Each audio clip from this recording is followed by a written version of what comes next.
Bismillahirrahmanirrahim. Assalamualaikum warahmatullahi wabarakatuh. Anak-anakku semuanya, alhamdulillah pada kesempatan kali ini kita bisa bertemu kembali di pertemuan terakhir di pelajaran Al-Quran Hadis. Apa diharapkan kita semuanya dalam keadaan sehat walafiat dan semangat untuk terus belajar.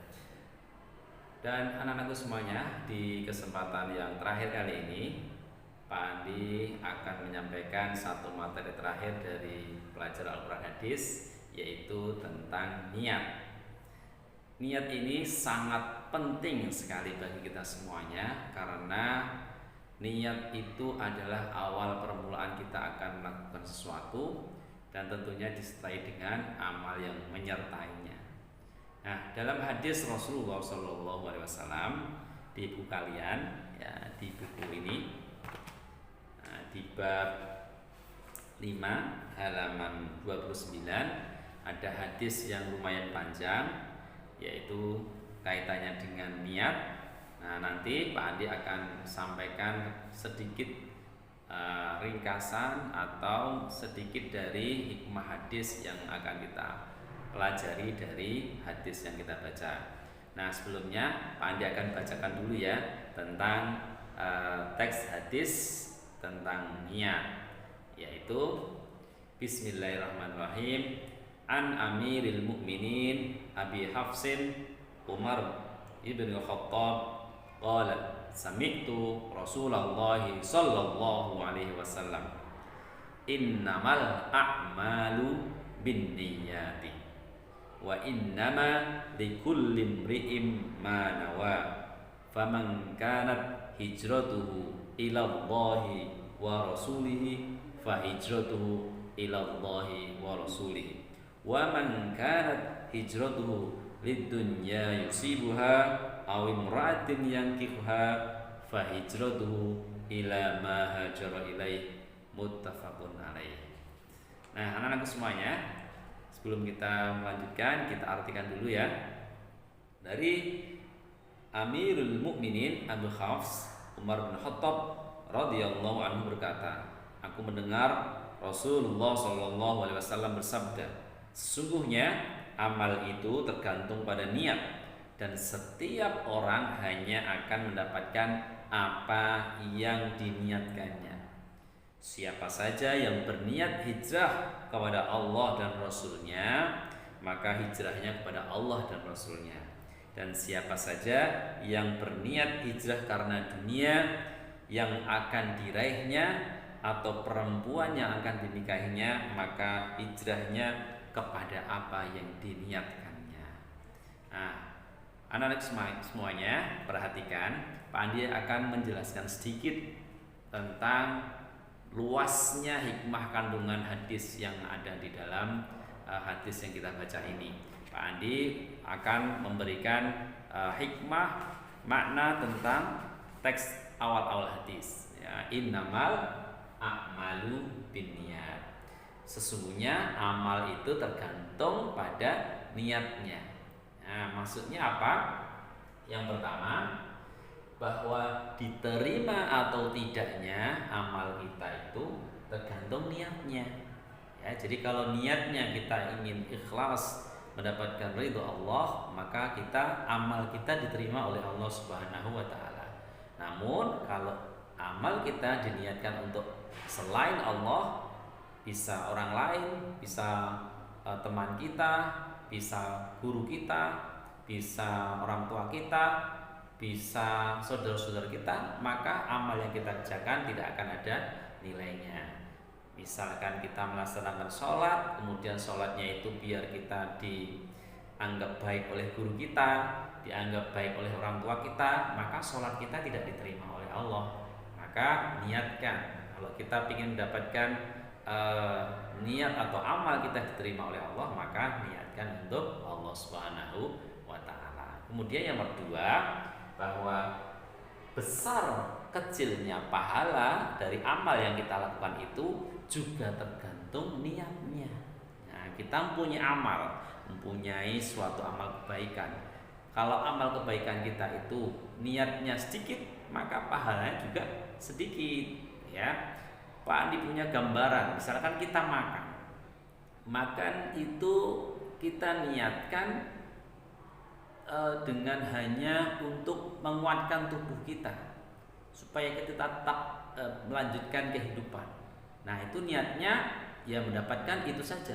Tetapi kemudian kita mempunyai niat bahwa kita makan atau minum biar kita bisa kuat untuk melaksanakan ibadah, maka niatnya akan tambah besar, pahalanya akan tambah besar dan mendapatkan pahala yang lebih banyak dari Allah Subhanahu wa taala. Oleh karenanya, kalian jangan sampai berhenti untuk belajar memperdalam keilmuan agama Islam, memperdalam keislaman kalian. Jadi kalau kalian punya ilmu yang sangat luas, ilmu yang sangat banyak, maka peluang mendapatkan pahala yang lebih besar, berbanyak itu sangat besar. Karena kita ketika akan melakukan amal perbuatan, kita punya niat yang banyak. Wah, saya akan mau belajar. Belajar saya nanti akan saya niatkan supaya saya besok bisa bermanfaat bagi orang lain, bisa membantu orang lain tambah pintar, mempunyai niatan saya akan memberikan kemudahan bagi orang-orang yang di sekitarku, bahkan tidak hanya sekitar tapi seluruh dunia. Nanti saya yang punya ilmu, kemudian saya akan mengajarkannya dan bermanfaat yang bisa mendapatkan ridho Allah. Nah, itu luar biasa pahalanya. Oleh karenanya, niat itu akan mempengaruhi besar kecilnya pahala yang akan kita dapatkan. Dan yang sangat terkait adalah ilmu. Makanya kalian jangan sampai malas-malasan untuk perdalam ilmu. Ilmu apapun yang penting mendapatkan manfaat dan mendapatkan ridho Allah Subhanahu wa taala.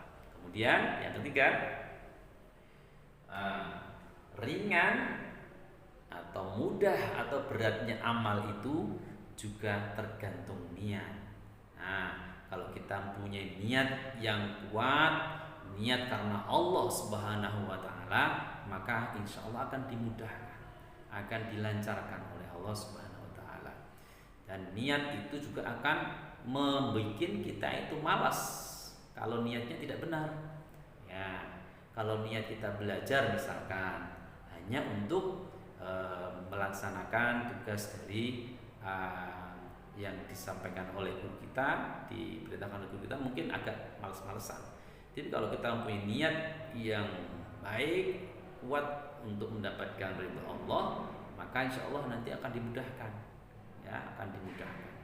Nah, ini 3 makna kaitannya dengan niat. Amal itu tergantung pada niat. Maka mulai sekarang anak-anak, ayo kita perbaiki niat kita, memperbaiki terus niat kita. Niat tidak hanya 1-2, perbanyak. Kalau bisa ribuan jutaan niat dengan untuk mendapatkan ridho Allah. Semakin banyak kita punya niat yang baik, maka insya Allah nanti akan kembali kepada kita mendapatkan ridho Allah Subhanahu wa taala. Nah, itu anak-anak semuanya berkaitan dengan hadis yang terakhir ini. Oleh karenanya perbaiki niat kita.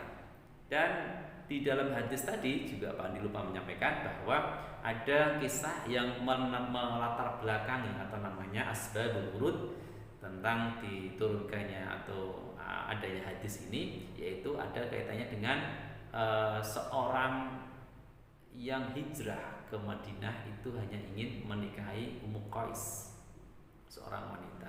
Jadi orang yang hijrah pindah dari Makkah ke Madinah itu niatnya hanya nikah dengan orang yang ingin dinikahinya, maka dia tidak akan mendapatkan pahala dari Allah Subhanahu wa taala. Tapi kalau kita atau kalau hijrahnya itu untuk Allah dan Rasulnya, maka dia akan mendapatkan pahala dari Allah dan Rasulnya. Oleh karenanya di samping yang saya sebutkan tadi, bahwa hadis ini juga mengingatkan kita, memberikan peringatan atau mengingatkan kita bahwa kita diminta untuk terus melakukan hijrah dari kurang bagus ke yang bagus, hijrah dari kemalasan menuju ke lebih giat, hijrah dari sesuatu yang membuat kita itu tidak mau berbuat baik menjadi kita ingin terus berbuat baik. Itu saja yang Pak Andi sampaikan, semoga bermanfaat, semoga kita semuanya bisa melaksanakan dari pesan dari yang sudah disampaikan Rasulullah SAW ini. Terima kasih atas perhatiannya. Kurang lebihnya mohon maaf. Wassalamualaikum warahmatullahi wabarakatuh.